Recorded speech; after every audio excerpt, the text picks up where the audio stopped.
Doctor साहब, आज तो आपने बहुत बढ़िया बात बताई गांजा के बारे में और भांग के बारे में। तो गांजा को भी प्रतिबंधित नहीं करना चाहिए? क्या वो नशा करता है जो हार्म करता हो?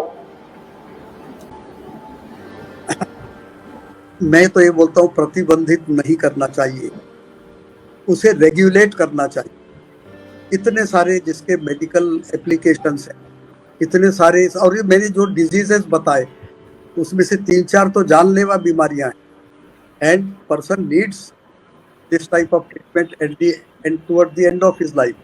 ये सारे मोस्टली टर्मिनल पेशेंट्स होते हैं, टर्मिनल कैंसर पेशेंट हो, टर्मिनल लीवर पेशेंट हो, कोई से भी हो, इन सबको तो मिलना चाहिए। Otherwise scientists should develop an alternative which will not give kick or rush but will cure the disease, तब तो इसे बैन किया। लेकिन डॉक्टर साहब, अलग अलग कैंसर के लिए फर्ज कीजिए कि ब्लड कैंसर है, हाँ, और बोन का जो होता है वो है, या ब्रेस्ट कैंसर है, इस तरह के जो कैंसर है, क्या इस तरह के कैंसर को क्योर करने में भांग की कोई भूमिका है? नहीं, बिल्कुल नहीं। कैंसर क्योर, जहाँ तक क्योर का सवाल है, bhang has no role. But जहाँ तक कैंसर के साइड इफेक्ट्स या कैंसर से उत्पन्न होने वाले सिम्टम्स, उनका सवाल है, bhang has very good effect. Finally जो भी शरीर की पीड़ा है वो माइंड में ही रिकॉर्ड होती, और माइंड को तो ये भांग प्लेजेंट बना देती, सारे दुख दर्द भुला देती, सारी चिंताएं भुला देती। कैंसर पेशेंट को भांग खिलाओ, उसको लगेगा अरे मुझे कोई बीमारी है ही नहीं, मैं तो 100 साल जीऊंगा, मेरे शरीर में कितनी ताकत है, बहुत अच्छी फीलिंग हो रही है। तो let them enjoy this state amidst the misery।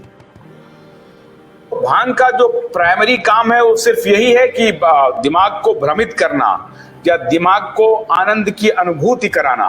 भांग का वो भ्रमित नहीं करता, आनंद की अनुभूति। और आपका कहना है कि आनंद की अनुभूति की वजह से जो बाकी जो बीमारी है, जो उसके जो कॉजेज हैं, उस पर अटैक होता है और फिर वो क्योर होना शुरू हो जाता है।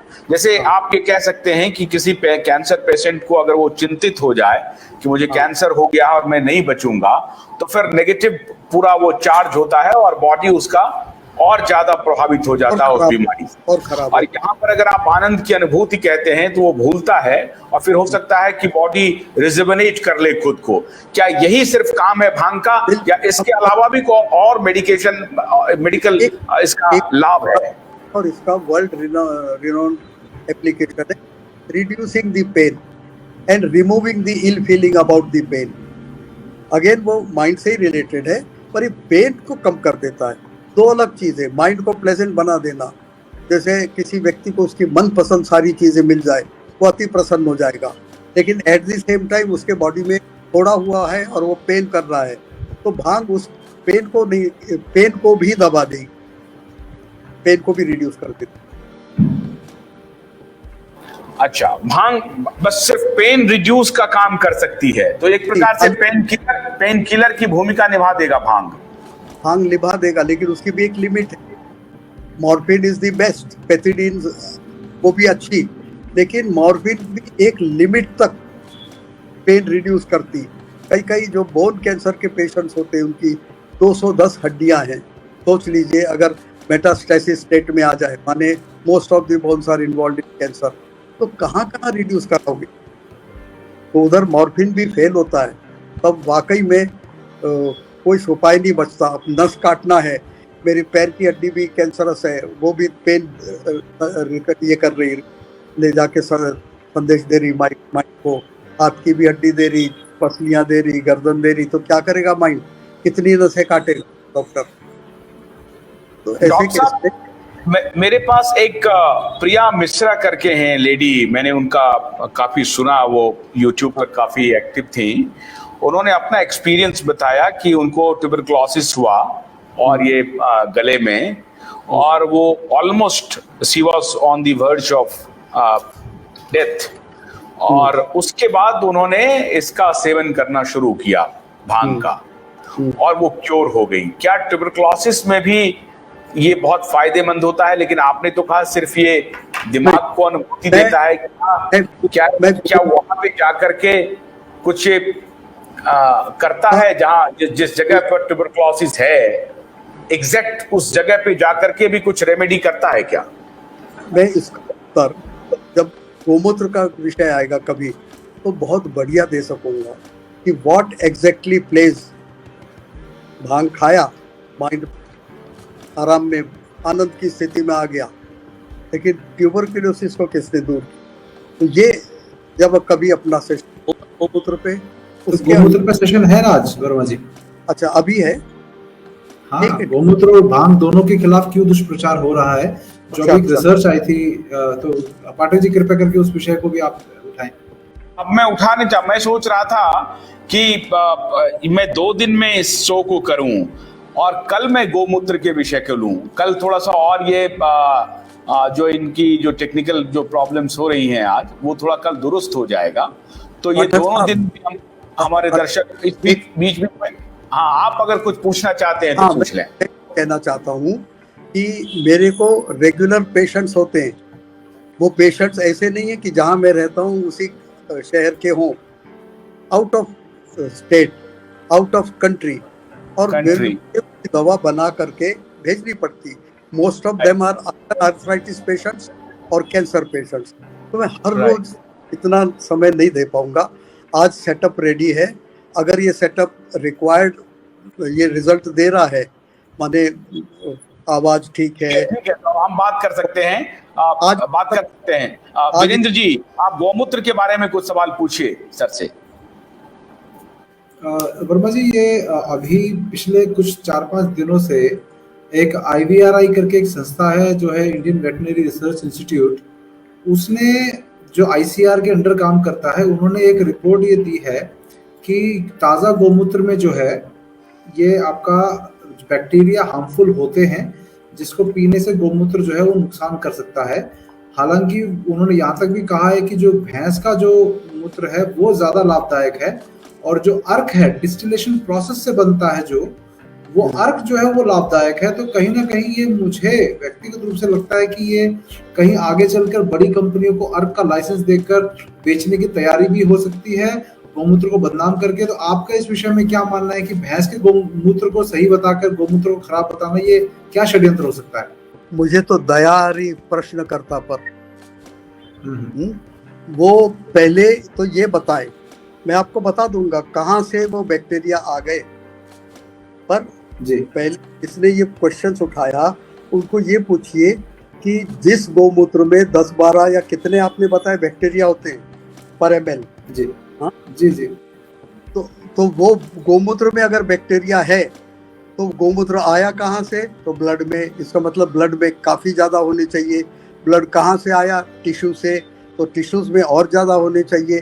तो टिश्यूज़ में दी होल बॉडी, तो बॉडी में टोटल कितने बैक्टीरिया हो जाएंगे? और पशु जिंदा है, गौ माता जिंदा है। This is paradoxic. उन्होंने पूरी पिक्चर नहीं समझी या देखी, या they are selectively telling a portion of the fact. A portion, जैसे हाथी, 4 अंधों ने देखा, एक ने बोला हाथी पूंछ है, एक ने बोला खंबा है, एक ने बोला दीवार है, पर वो कुछ भी नहीं था, हाथी हाथी था। इसी तरह या तो वो फैक्ट को हाइड कर रहे हैं और या फिर उन्हें पता नहीं है।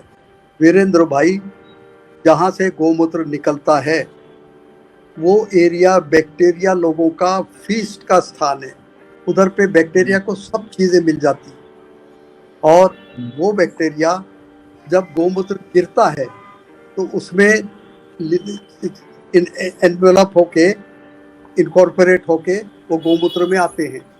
लेकिन क्या वो गोमूत्र में जिंदा रहते? दिखा दो जिंदा रख के। इट विल बी, माने साइंस को बदलना पड़ेगा कि in alkaline medium no bacteria can survive, क्योंकि बैक्टीरिया भी एक सेल है, उसके पास भी एक सेल होता है, और ये सेल गोमूत्र का pH होता है pH 11। pH 11 में ये सेल आ जाएगा तो कैसे मरेगा? उसका उदाहरण देता हूँ।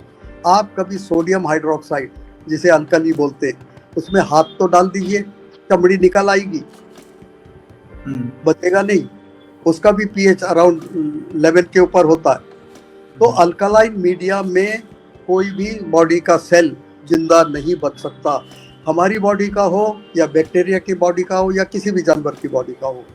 तो पहला तो ये कि वो बैक्टीरिया अगर आ भी गया है गौमूत्र में, फिर उस गौमूत्र को आप चेक करो एक दिन बाद, you will not find a single bacteria surviving.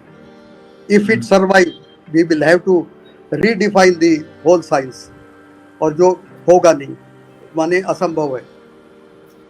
तो आप ये कह रहे हैं कि जो ताजा गौमूत्र है वो अल्कलाइन होता है, इसीलिए उसमें कोई बैक्टीरिया सर्वाइव नहीं कर सकता। That is what you mean to say? Yes, वो आया कहाँ से, ये देखो ना, फिजिकल कैरी ओवर बोलते हैं। अभी आपने ये देखा होगा लेडीज लोग को एक बीमारी यूरिनरी ट्रैक इन्फेक्शन, बहुत कॉमन बीमारी है। कहाँ से आता है भाई? शरीर के बाकी जगह तो इन्फेक्शन नहीं आता, इधर से कैसे घुस जाता है? बिकॉज दैट साइट, उसे यूरोनोजेनिटल सिस्टम कहते हैं, उधर वो बैक्टीरिया का ऐसा स्थान है कि बैक्टीरिया को उनकी जीविका के लिए लगने वाली सारे न्यूट्रिएंट्स और एलिमेंट्स मिल जाते, इसलिए that is a breeding ground. अब वही हाल जो इंसान का है, मनुष्यों का है, वो गौ माता का भी है। गौ माता का वो एरिया ब्रीडिंग ग्राउंड है फॉर बैक्टीरिया। यूरिन जब उधर से पास हो रही है तो उसमें 2-4 बैक्टीरिया, 12 बैक्टीरिया गिरना क्या संभव है? इस बैक्टीरिया को बाद में उस गौमूत्र को एनालाइज करो और दिखाओ कि वो जो 12 आए थे वो अभी भी हैं। तो भैंस के मूत्र को अच्छा बताना, मतलब भैंस के मूत्र को अच्छा बताना, ये इस पे थोड़ा प्रकाश डालिए। इनको तो अच्छे से इन्वेस्टिगेट कराना पड़ेगा, क्योंकि ये हाफ साइंस हाफ ट्रूथ नहीं चलता है। साइंस में या पूरा ट्रूथ होता है या नो ट्रूथ होता है, आधा नहीं होता साइंस। डॉक्टर साहब, हाँ, गौमूत्र, अगर मैं ये पूछूं कि गौमूत्र का सबसे जो इफेक्टिव किस बीमारी में सबसे इफेक्टिव है, जैसे कि किडनी खराब होने वाला जो विषय है उसमें है, कैंसर में है, लीवर फेल्योर में है, या नॉर्मल इम्यूनिटी को बढ़ाने के लिए कर सकते हैं, किस चीज में सबसे ज्यादा इफेक्टिव है?